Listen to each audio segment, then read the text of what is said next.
Chère Thaï, chère communauté, mon cœur bat plus vite que d'habitude. Je ne sais pas si c'est normal ou pas, mais je pratique la non-discrimination. Mon cœur bat très très fort. C'est ok. Et me calmer, c'est aussi ok. J'ai juste besoin d'être là pour le battement de mon cœur et d'en profiter pour moi.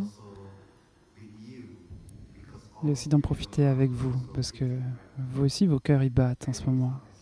Peut-être pas aussi vite que le mien, mais on a tous un cœur qui bat. Et on est tous assis ensemble en vie. Et c'est merveilleux.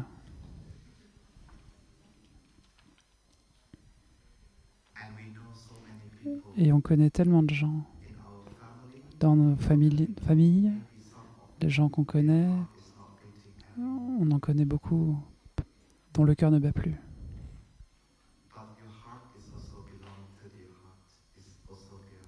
Mais votre cœur, c'est aussi leur cœur. Et quand votre cœur bat, c'est aussi le cœur des gens qui vous entourent, des gens que vous aimez. Leur cœur, il bat à travers le vôtre.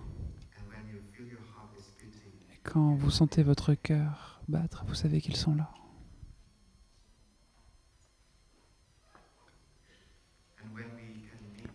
Et quand on peut rencontrer ces gens, quand on peut entrer en contact avec eux à travers le battement de notre cœur, on peut leur parler. Et la première phrase qu'on peut leur dire, c'est « Je sais que tu es là. Tu es dans le battement de mon cœur. »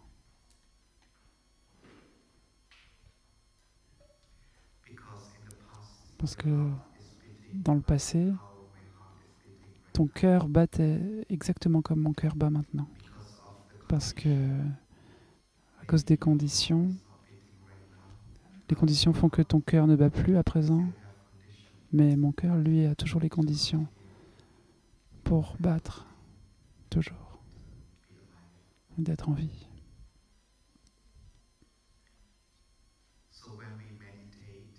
Et alors, quand on médite, on a l'occasion de regarder profondément quelque chose auquel on ne pense même pas. On pense que le fait que notre cœur batte est normal, jusqu'au moment où on a un cœur qui n'est plus très en bonne santé. Et là, on se rend compte à quel point le battement du cœur est un trésor. En fait, on n'a même pas besoin d'attendre que notre cœur soit en mauvaise santé. On peut le célébrer à n'importe quel moment. Mais ça demande un petit peu de pleine conscience pour reconnaître son cœur. Ça demande de s'arrêter pour le reconnaître. Et alors, pour reconnaître ça, on a besoin de s'arrêter. Comme regarder les nuages qui passent dans le ciel. Qui aime regarder les nuages dans le ciel? Ouais, j'en étais sûr. Quand j'étais petit, j'aimais beaucoup m'étendre sur le dos et regarder les nuages passer dans le ciel pendant des heures et des heures. Et les nuages se suivre les uns aux autres.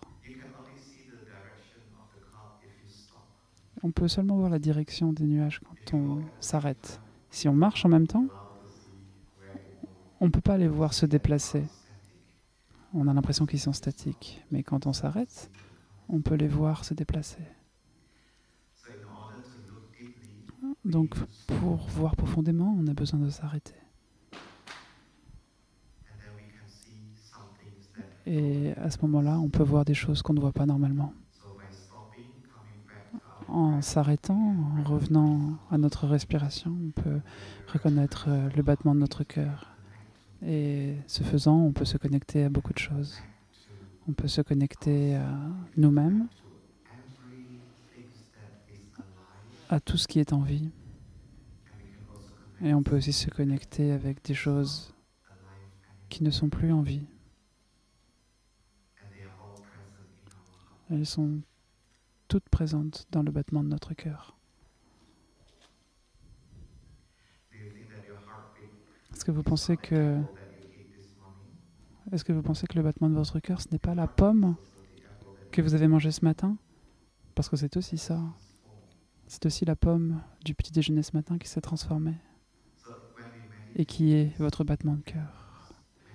Quand on médite, on peut voir beaucoup de choses que normalement on n'a pas le temps de voir.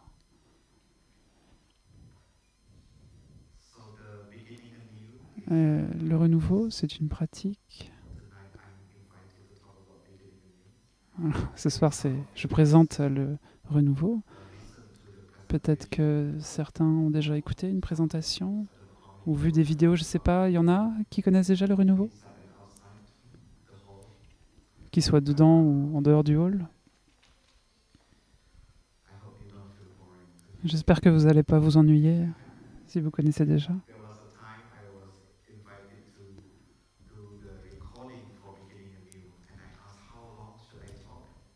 Une fois, on m'a demandé de présenter et on m'a donné 10 minutes pour présenter le renouveau. Et comment je fais pour présenter ça en 10 minutes? Et j'ai dit ça, j'ai fait en 12 minutes. Aujourd'hui, je suis un peu plus détendu parce que j'ai plus d'une heure, donc je peux prendre mon temps. Alors le renouveau, on peut dire que c'est comme une pratique pour nous aider à construire des relations, à nous aider à développer notre communication, nous aider à regarder profondément à comment est-ce qu'on communique. Parce qu'on n'est pas simplement en lien avec nous-mêmes, on est en lien avec d'autres personnes, des animaux, des plantes, des minéraux. Et on a besoin d'apprendre à améliorer notre relation avec ces entités. Je dis toujours, quand on pratique la méditation, ça signifie pas que vous n'êtes pas assez bon, mais c'est que vous voyez le potentiel que vous avez, que vous pouvez développer par la méditation. C'est pour ça qu'on pratique, pour pouvoir s'arrêter, regarder profondément et voir comment on peut mettre à profit nos ressources. Parce qu'on a beaucoup de bonnes graines en nous. On a beaucoup de potentiel qu'on n'a pas encore développé. Chacun d'entre nous, nous sommes nés avec des potentialités à l'intérieur de nous. Un exemple, c'est la capacité de nager. Chacun est né avec cette graine, ce potentiel de nager. Mais si on ne s'entraîne pas, ce potentiel ne sera pas réalisé. Et si vous vous exercez, ça devient une capacité. Nager. C'est pareil avec la communication. Nous avons une capacité infinie à communiquer d'une manière qui guérisse, qui peut aider, qui peut soutenir. Et nous avons aussi la capacité d'écouter, une capacité à écouter qui guérit, qui embrasse. Mais si on ne s'entraîne pas, cette capacité pourrait ne pas se manifester, ne se réaliser. Et même si nous l'avons, maintenant, nous savons que nous pouvons toujours faire mieux et l'améliorer, nous pouvons la faire grandir.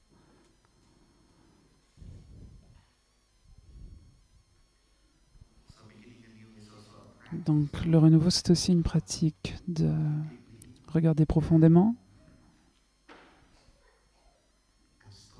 et de s'arrêter.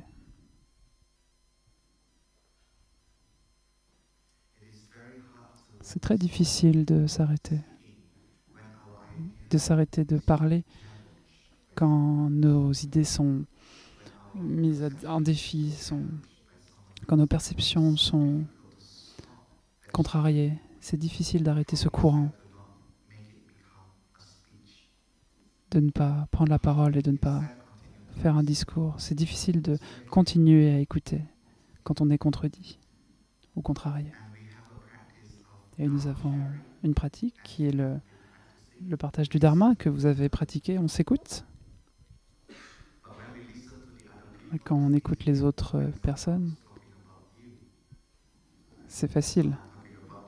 Mais quand quelqu'un parle de vous, c'est beaucoup plus difficile.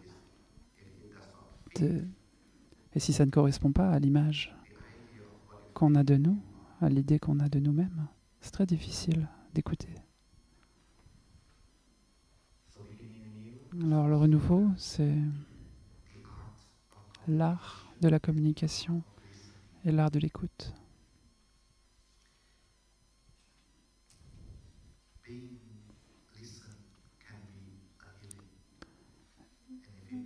Faire l'expérience d'être écouté, ça peut guérir. Et se sentir écouté, c'est un soulagement de la souffrance. Et on n'écoute pas seulement les autres, on peut aussi s'écouter soi-même. Si on est capable de s'écouter nous-mêmes, on peut s'offrir à soi-même de la guérison. Et pour ça, nous avons besoin de pratiquer la respiration consciente, la marche en pleine conscience, la relaxation profonde. Nous devons pouvoir calmer notre esprit.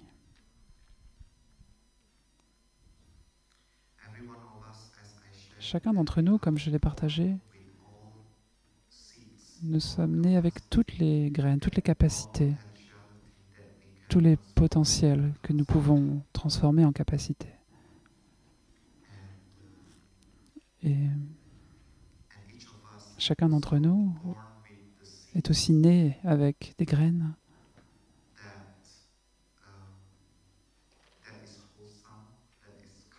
qui sont saines, qui sont gentilles, qui amènent du bonheur, de la paix. Nous sommes nés avec ça, mais nous sommes aussi nés avec des graines de souffrance de toutes les générations qui nous ont précédés. Et nous sommes formés, pas seulement de manière biologique, mais aussi par notre environnement, par notre famille, par notre culture, par notre pays, par l'éducation que nous avons reçue, partout, tout ce avec quoi on entre en lien, en contact. On a toutes ces graines-là en nous. Et parler, c'est une action. Donc, quand on agit, quand on pense, quand on fait quelque chose, ça correspond assez bien à une représentation de nos ancêtres, de notre pays, de notre éducation, etc., etc.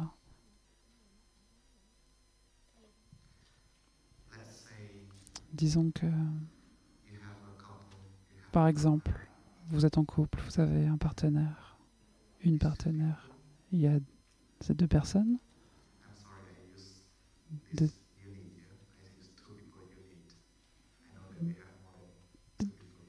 Désolé, j'ai utilisé une base de 2. Je sais qu'il y a des bases à plus de 2, mais...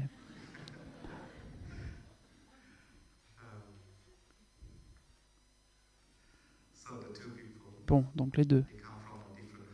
Ils viennent d'une maison différente. Ils ont peut-être reçu des transmissions différentes. Et quand ils se sont rencontrés, ils sont entrés en lien, en contact. L'un utilise ce qu'il a et l'autre utilise ce qu'il ou elle a. Et l'un utilise ce qu'il a pour écouter et l'autre utilise ce qu'il ou elle a pour écouter aussi. Et forcément, des fois, ça ne connecte pas. Parce qu'on vit dans deux réalités différentes et on écoute deux réalités différentes s'exprimer. Parfois, on a juste besoin de s'asseoir, d'écouter. Et si on ne comprend pas, juste de dire « je ne comprends pas ». Peut-être on peut faire répéter l'autre personne. Ça, c'est une façon de faire. Sinon, on peut reformuler la phrase. Ce que je comprends, c'est ça. Est-ce que c'est correct? Est-ce que c'est exact? particulièrement si c'est des sujets un peu sensibles qui peuvent provoquer des incompréhensions. On a vraiment besoin d'être là et de comprendre, d'être sûr à 100% qu'on a bien compris.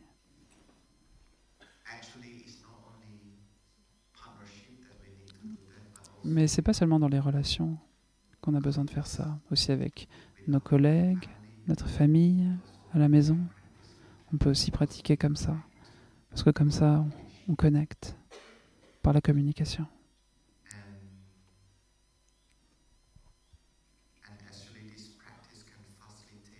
Et cette pratique peut faciliter la réconciliation, s'il y en a besoin, s'il y a du ressentiment ou des fêlures dans la relation. On peut pratiquer ça pour faire briller un petit peu, mettre de la lumière sur la situation et permettre à la situation de se résoudre. Parce que une relation, c'est comme un corps, comme notre corps. Quand notre corps il est coupé ou quand il est coupé ou blessé, il va se guérir tout seul. Mais d'abord, il faut le reconnaître. Une relation, c'est pareil. Je dirais que le renouveau, c'est aussi, ça ressemble beaucoup à la manière dont on prend soin de notre corps.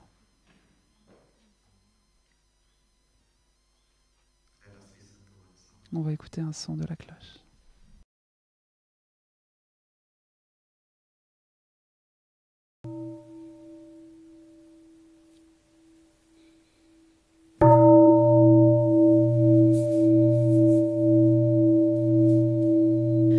Donc disons, chacun, est-ce que tout le monde ici, je rejoins la même retraite? Vous êtes tous dans la même retraite, vous êtes dans la retraite de Wake Up, c'est juste? Mais quand vous rentrez à la maison, si quelqu'un vous demande, peut-être que chacun a eu une autre expérience. Parce que vous avez rejoint cette retraite, vous avez perçu cette retraite avec votre propre univers, votre propre vie. Après cette session, si vous discutez les uns avec les autres de ce que vous avez appris durant cette session, peut-être que vous avez une autre opinion. Parce que vous avez écouté avec votre propre vie. Et ça, c'est comme ça qu'on communique les uns avec les autres. Donc, en sachant cela, on peut soulager le fait d'être rapide dans la compréhension. Je veux être rapide. Parfois, on prend juste notre temps, on écoute et on essaie de comprendre. Donc, quand la situation devient difficile, la connexion devient difficile, c'est possible, et je pense que tout le monde a déjà expérimenté ceci. Quand on a des problèmes de communication, en relation, parfois ça devient très difficile de communiquer. Et ça, c'est une sorte de... c'est un signe que c'est bien de faire un renouveau. De pratiquer le renouveau. Et le renouveau, c'est pas une technique, c'est une pratique. Une pratique de s'arrêter, de regarder profondément. Et pratiquer la parole aimante et en pleine conscience et écouter profondément afin de comprendre. Et peut-être que vous n'allez pas comprendre du premier coup. Et ça peut prendre quelques temps de communication afin de comprendre. Donc il nous est offert de regarder profondément en quelqu'un. Et le premier pas, la première étape du renouveau, c'est d'arroser les fleurs de l'autre personne. Les bonnes graines de l'autre personne, comme j'ai partagé tout à l'heure. On est né avec toutes sortes de graines, mais si quelqu'un peut nous rendre un peu énervés ou nous blesse, ça peut être très difficile de voir les bonnes graines de l'autre personne parce que, évidemment, on voit seulement les actions malfaisantes ou les paroles blessantes qui nous ont blessés. Et ça donne une couleur à notre esprit et la manière dont on perçoit la personne. Donc on s'arrête, on prend notre temps et on regarde à l'autre personne.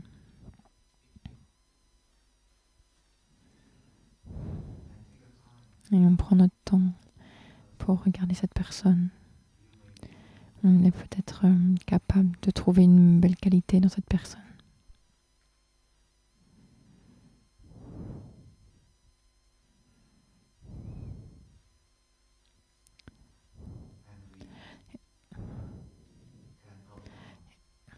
Et on peut écrire et mettre sur papier les bonnes qualités de cette personne et les exprimer. La deuxième étape, c'est de pratiquer, d'exprimer ses regrets. Et ça, c'est très difficile aussi. C'est très difficile de sentir qu'on a mal fait quand notre idée est juste, de sentir qu'on est tort. Si on sait qu'on a dit quelque chose de mauvais, ben on dit pardon. Mais si on a le sentiment d'être juste et qu'on doit exprimer notre regret, c'est très difficile. C'est très difficile.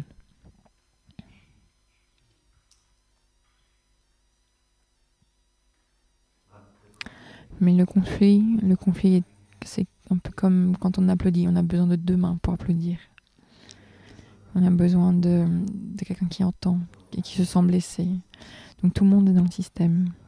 Et parfois, on peut exprimer nos regrets en contribuant à la situation. Le fait que parfois, on écoute à quelqu'un et on se sent blessé, c'est peut-être quelque chose que on peut déjà exprimer notre regret. C'est pas la culpabilité encore. Le regret et la culpabilité sont deux choses différentes. La culpabilité, c'est qu'on se sent... On fait quelque chose de pas bien et ça commence à tourner en boucle dans votre tête. Et vous vous sentez frustré parce que vous ne pouvez plus le fixer, vous ne pouvez plus le réparer. Et ça, c'est de la culpabilité. Mais le regret, c'est quelque chose que vous faites et vous sentez que ce n'est pas tout à fait juste et vous reconnaissez que ce n'est pas vraiment correct. Et vous vous arrêtez là. Et vous générez une aspiration. Qu'est-ce que je peux faire ensuite ? Qu'est-ce que vous pouvez faire de mieux ? Qu'est-ce que vous pouvez améliorer dans le futur ? Ça, c'est le regret. Donc, le regret ne vous fait pas vous sentir enfermé. Il vous donne envie d'avoir une aspiration, il vous donne envie d'avancer. Donc ça, c'est la différence entre le regret et la culpabilité. Et parfois, juste parce qu'on exprime notre regret, la relation peut à nouveau être restaurée directement. Parce que dans ce moment-là, il y a quelqu'un qui a déjà déposé les armes. Et dans la pratique du renouveau, déposer les armes est tellement important. C'est un des éléments clés de poser les armes. On appelle ça, je ne sais pas si je sais bien le prononcer, mais le désarmement unilatéral. Normalement, c'est bilatéral, mais les deux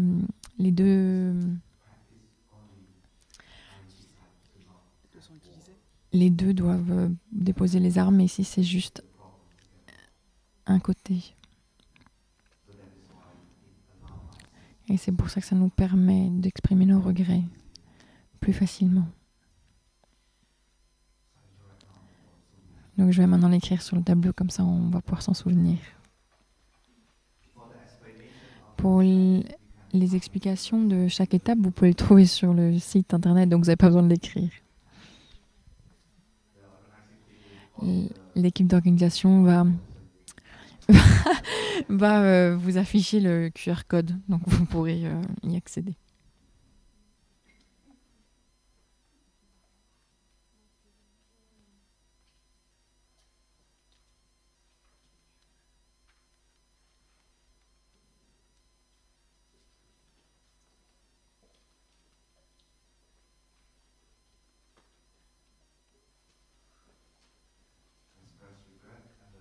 Exprimer le regret. Donc, il écrit au tableau, le premier, c'est arroser les fleurs. Le deuxième, c'est exprimer le regret. Et le troisième, c'est exprimer la souffrance. Comment exprimer la souffrance sans que la personne en face ne se sente coupable, mais d'exprimer la souffrance afin que l'autre personne puisse comprendre. Donc ça, c'est un point clé. Comment exprimer notre souffrance sans que l'autre personne ne se sente coupable, mais comment exprimer sa souffrance afin que l'autre personne puisse comprendre. Pas juste comprendre, mais avoir de la compassion.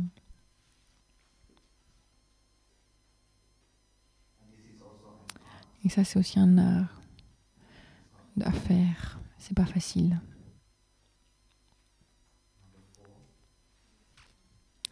Et le numéro 4.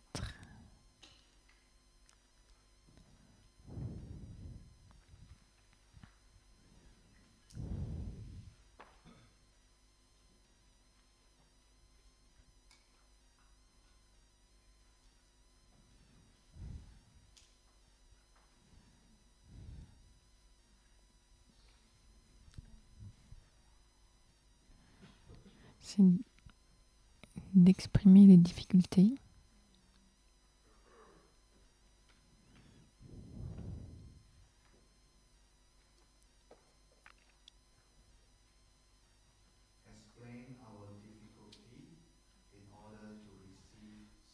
donc c'est d'expliquer nos difficultés afin de recevoir du soutien.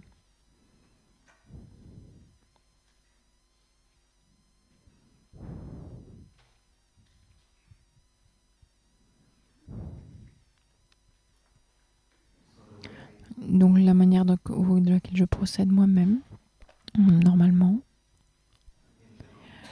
dans la communauté, parfois, quand on veut arroser les fleurs de l'autre personne, on ne flatte pas, t'es beau, t'es belle, t'as des beaux yeux. C'est vraiment quelque chose, c'est vraiment cette personne a une bonne qualité. Combien d'énergie cette personne met dans quelque chose, dans une action, ou le travail que cette personne a donné ou a fait, toutes ces belles qualités de cette personne. C'est pas juste quelque chose de superficiel. C'est pour ça qu'on a besoin vraiment de prendre du temps et de contempler, surtout quelqu'un qui nous a blessés. Mais avant d'arroser les fleurs, nous devons d'abord pratiquer. Et ça commence par se calmer soi-même. Quand on se calme et on donne en fait une chance à notre esprit pour que les bonnes graines puissent se manifester.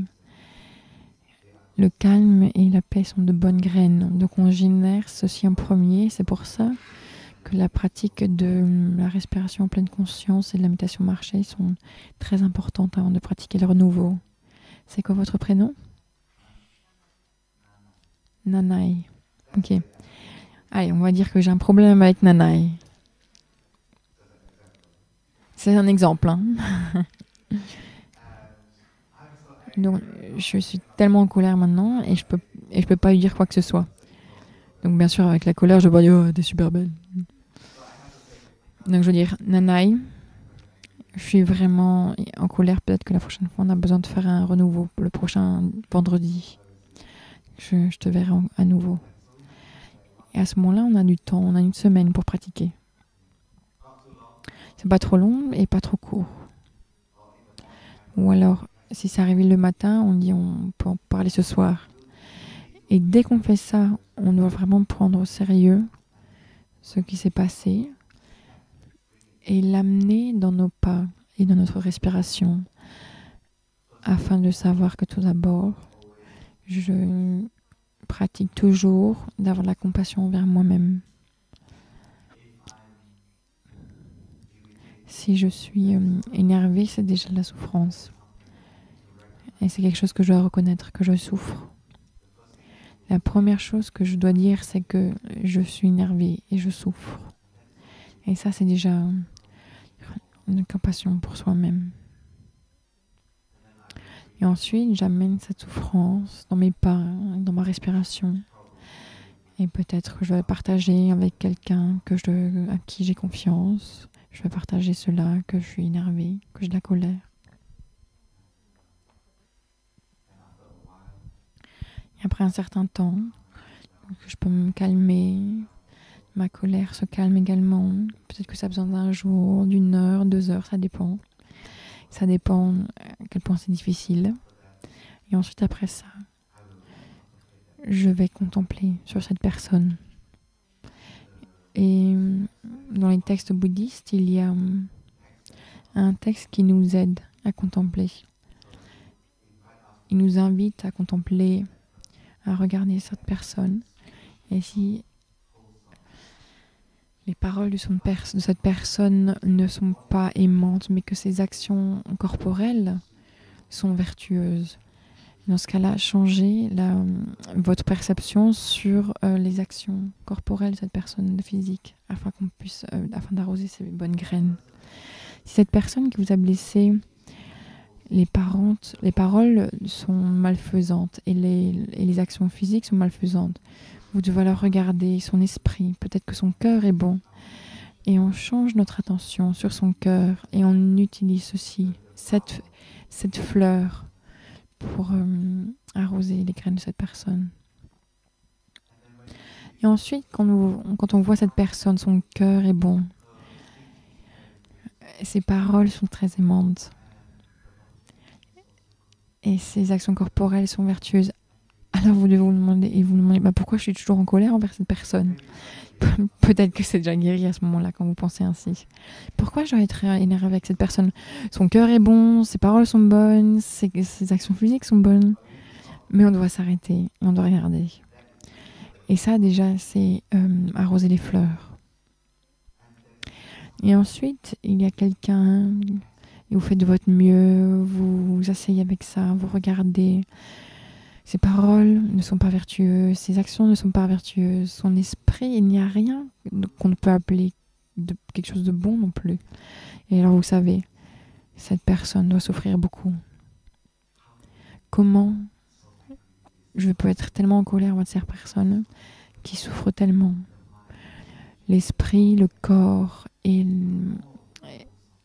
les paroles sont toutes non vertueuses. Comment je peux m'énerver? Peut-être que cette personne a besoin d'aide.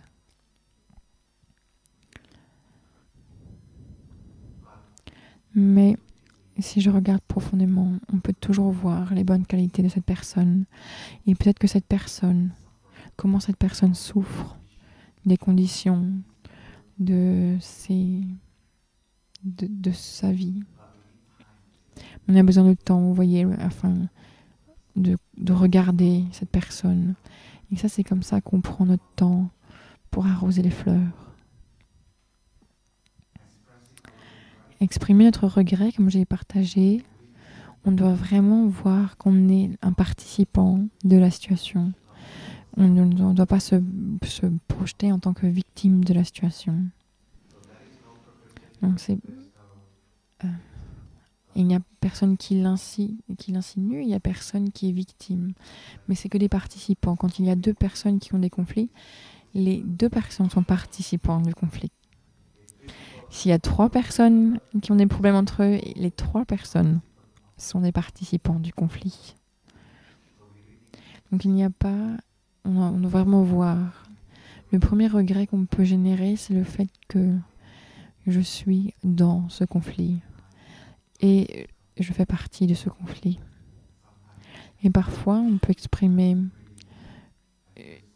je suis désolée, je sens du regret que mes actions ont causé.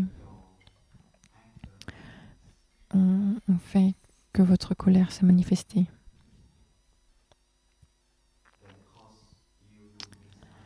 Qui ont pour conséquence ton incompréhension.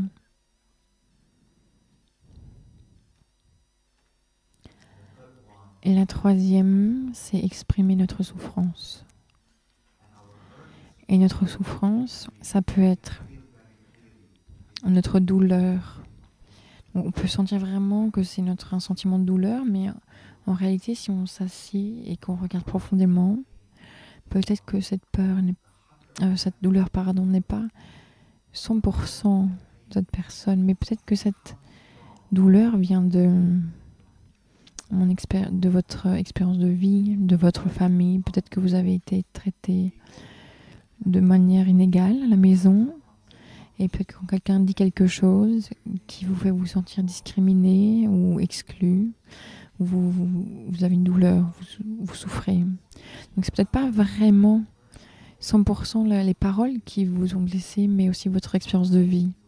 Et parfois, on a besoin de regarder là-dedans afin de voir vraiment d'où vient cette douleur. Comment je peux percevoir cette situation ainsi. Et après, on l'exprime. Comme je l'ai partagé, je partage ceci afin que l'autre personne puisse me comprendre, afin d'avoir de la compassion, afin qu'ils puissent également ajuster leur action.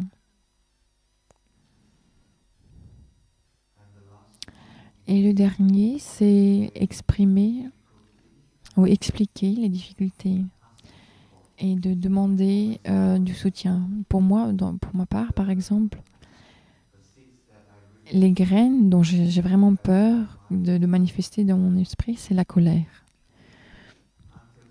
Jusqu'à aujourd'hui, je ne peux pas vraiment expliquer pourquoi, quand ma colère vient, pourquoi elle est tellement forte.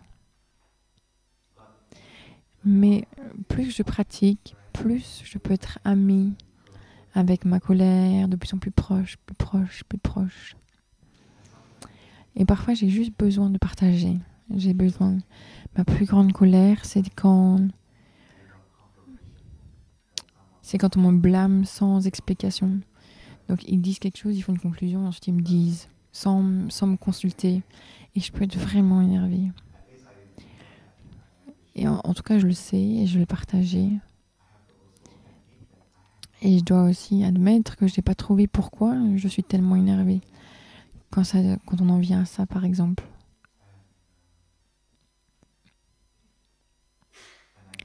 Et je peux demander de l'aide pour comprendre.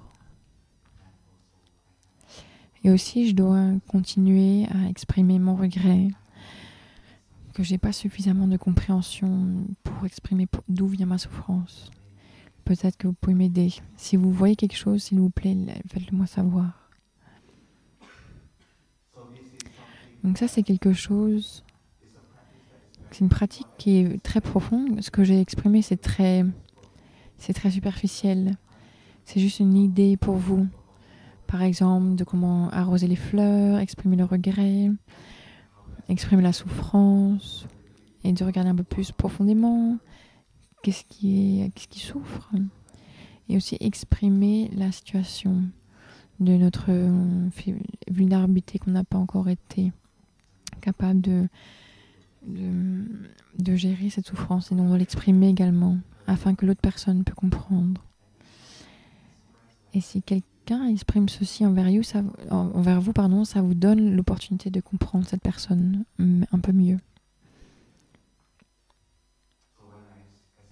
Donc quand j'exprime ma colère, c'est pas pour que les autres personnes soient effrayées de leurs erreurs. Et je dois ouvrir mon cœur et mon esprit pour exprimer que ça n'arrivera plus jamais. C'est pas vrai, ce sera pas comme ça, ça va arriver à nouveau et je dois juste me préparer. Donc ça, c'est pas quelque chose, une technique à faire et puis après le problème est résolu. C'est une pratique. Et aussi, c'est pas quelque chose aussi. Vous devez faire très attention avec la réconciliation. C'est pas et on n'est pas là non plus pour justifier quelles sont les mauvaises actions. Avec cette pratique, on est capable de montrer du doigt quelle action peut être vraiment dangereuse pour l'un envers l'autre. Donc c'est pas quelque chose quelqu'un fait quelque chose de difficile et après on doit juste lâcher prise et après on doit juste avoir cette répétition. Nous, on doit faire très attention. La communication afin de nous aider à exprimer et montrer du doigt les choses afin qu'on puisse regarder profondément ensemble et de voir qu'est-ce que c'est. Parfois, on voit les gens, la personne avec qui on vit, et on pense qu'on connaît cette personne. Et en fait, on change tous les jours en réalité. Et on a vraiment besoin d'être là pour écouter, de savoir, de mettre à jour. Dans la communauté monastique, chaque semaine, on a une session qu'on appelle de mentor avec les jeunes, les mentees, donc ces personnes qui ont un mentor. Donc, et à ce moment-là, on s'assied ensemble et après le mentor demande et puis après on met à jour et on raconte nos expériences. Donc là, tout le monde sait en fait qu'est-ce qui se passe.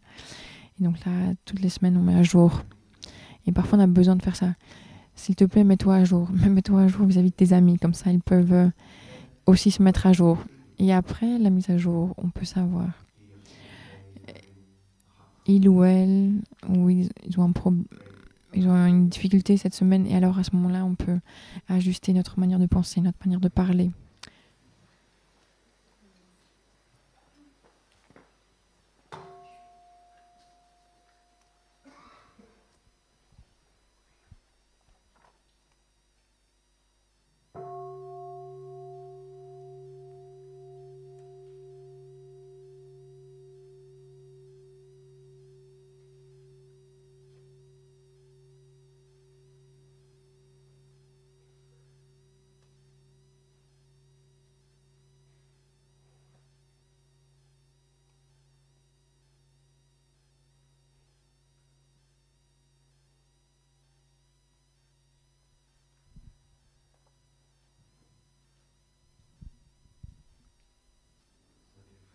Voilà, chers amis,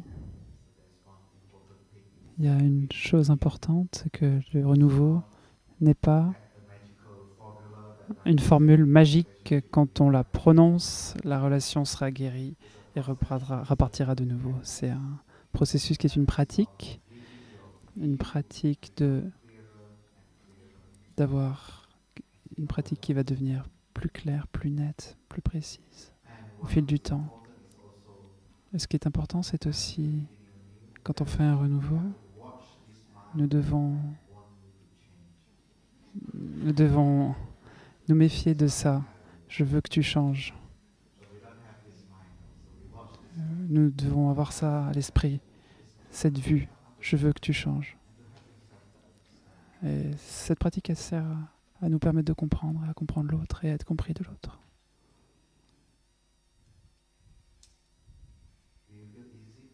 Est-ce que vous vous sentez à l'aise à l'idée d'arroser vos propres fleurs?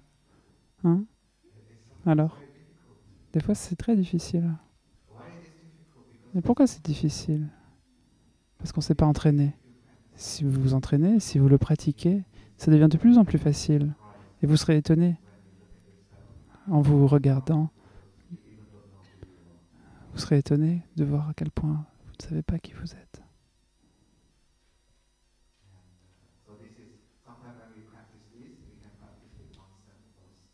Et quand on pratique le renouveau, on peut commencer par pratiquer avec soi-même. Et c'est ok si on est un peu mécanique et un peu rouillé au début, un peu robotique. C'est ok si c'est très intellectuel, très philosophique, c'est pas grave. On commence de là et de petit à petit, ça devient de plus en plus vrai, de plus en plus naturel. C'est comme quand on pratique la nage au début, on fait un peu la nage du petit chien comme ça. Ça ressemble à rien, puis et puis d'abord, on s'entraîne les pieds, les jambes, et puis on coule, parce qu'on n'a pas entraîné sa respiration. Donc il faut entraîner les différentes parties jusqu'à être à l'aise. Donc l'entraînement, ça fait aussi partie de la pratique.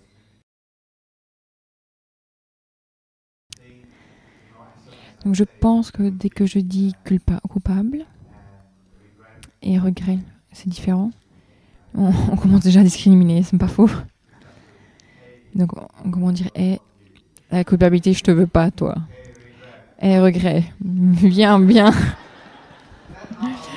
Donc ça, c'est déjà comment notre esprit fonctionne. Mais la pratique, c'est pas de discriminer quoi que ce soit. Donc en réalité, on doit être courageux. on veut être face à notre culpabilité. Et si vous vous sentez coupable, vous reconnaissez que vous vous sentez coupable. Une fois on se sent coupable, 2 fois, 3 fois. Mais avec la pleine conscience et la mise en lumière, je crois qu'un jour, vous avez trouvé quelque chose. Et vous avez trouvé le lien entre la culpabilité et le regret. Après une multiple expérience de culpabilité. Donc on prend notre temps et on n'est pas effrayé. On doit être courageux en tant que pratiquant. Et notre courage n'est pas seulement envers notre culpabilité, mais notre désespoir, notre colère, notre violence. Toutes les graines non vertueuses que nous avons, on ne doit pas être effrayé d'elles, mais on doit vraiment les accueillir, les mettre en lumière et les expérimenter. Probablement, on ne se laisse pas l'espace de les expérimenter. Parce qu'une fois qu'on les expérimente, on sait quoi faire. Donc, j'ai pas vraiment une réponse très précise pour ça, mais c'est presque comme aller dans l'eau et couler et aller dans l'eau et nager. Lequel est bien?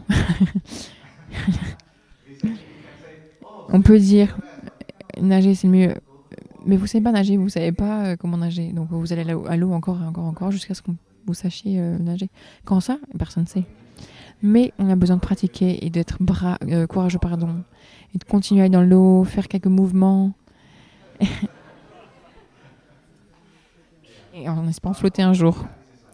Pour moi, la pratique, c'est ça. On ne doit pas être découragé quand on se rend des échecs, mais on doit continuer tout le temps d'avancer. C'est pas que je dis quand on se sent coupable, on doit changer notre aspiration en même temps. Et aussi dans le futur, afin d'accueillir notre culpabilité. Et la colère, pour moi, ça a pris des années pour pratiquer jusqu'à ce qu'un jour, je sois en colère, je ne parle pas. Et j'ai réussi une fois, deux fois, peut-être que la troisième fois, je suis en colère, il y a quand même une partie de moi qui parle. Mais je commence à accueillir ma colère. Et je me souviens un jour, j'étais énervée. Et je me suis souvenu du premier entraînement, la pleine conscience. Quand je suis en colère, je ne parle pas. Et j'avais tellement peur de cet entraînement parce que je me suis dit, à cause de ça, j'avais réprimé ma colère. Mais je me suis dit, mais si je fais pas, si je prends pas ce vœu, je vais pas être capable de pratiquer avec ça. Donc j'étais là, je ferme, je respire. C'est presque comme mettre la ceinture. Et je respire. Et ce qui s'est passé, c'est que quand je fais ça, je peux entendre toute la fontaine des mots violents qui sortent. Et j'étais tellement effrayée. Et je dois pas faire ça, je suis un moine. Et ces mots. Et ce mot est tellement mauvais. Et je me souviens, j'ai pratiqué le paratage de de nombreuses fois. Et donc je pratique l'écoute profonde envers moi-même. Je m'auto-blâme pas. Je me dis pas que je suis pas bon. Juste écoute. Et j'écoute, et j'écoute, et j'écoute, et j'écoute. Je marche en pleine confiance. Je me pose mes pieds en pleine conscience. Jusqu'à ce qu'un jour, je vois que l'émotion descend. Et quand ça descend, je dois utiliser la parole juste. Est-ce que je peux gérer cette situation différemment? Et là, d'un coup, j'ai oublié. Et j'ai vu de manière beaucoup plus claire la situation jusqu'à ce que je puisse complètement relâcher ma colère. Et ça, c'était presque une célébration pour moi. C'est tellement beau d'être capable de pouvoir garder ma colère et de me permettre d'être en colère à l'intérieur. Toujours encore l'accueillir avec la pleine conscience, avec ma respiration, ma marche, et d'écouter sans jugement. Et permettre aussi de terminer. Et ensuite, ça s'apaise. Car c'était un sentiment vraiment très heureux. J'espère que vous pouvez aussi l'expérimenter. C'est une question d'entraînement. Merci beaucoup pour votre écoute, pour votre présence, pour vos sourires, vos rires.